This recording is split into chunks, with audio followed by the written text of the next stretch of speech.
Operation सिंदूर के दूसरे दिन पाकिस्तान में अफरा तफरी का माहौल है। कराची, लाहौर और रावलपिंडी जैसे प्रमुख शहरों में धमाकों की गूंज सुनाई दे रही है। रावलपिंडी, जो कि पाकिस्तान की सेना का मुख्य ठिकाना है, अब संकट की चपेट में है।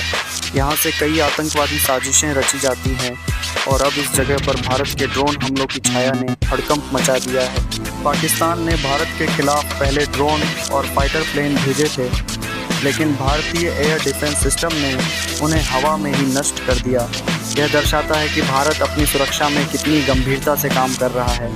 ठीक इसी दौरान पाकिस्तान के बड़े शहरों पर भारतीय ड्रोन हमले शुरू हो गए, जिससे आक्रोश और भय का माहौल बना। कई मिलिट्री ठिकानों पर बमबारी की गई, जिसके कारण हर तरफ धुआं ही धुआं है। पाकिस्तान की जनता अब अपनी ही सेना से सवाल पूछ रही है कि जब उनके पास इतने एयर डिफेंस सिस्टम थे तो भारत के हमलों को क्यों नहीं रोक पाए।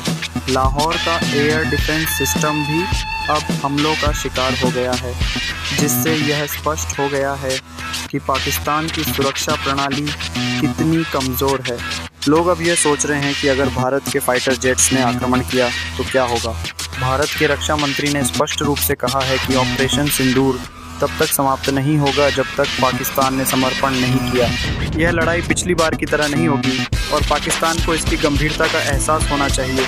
भारतीय सर्वश्रेष्ठ हथियार जैसे S-400 और मल्टी लेयर डिफेंस सिस्टम के साथ पूरी तैयारी में है, जिससे हर प्रकार के हमले का सामना किया जा सके।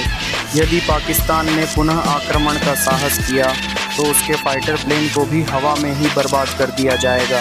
यह स्पष्ट है कि इस लड़ाई की दिशा बदल गई है और पाकिस्तान को अब अपनी रणनीतियों पर पुनर्विचार करना होगा।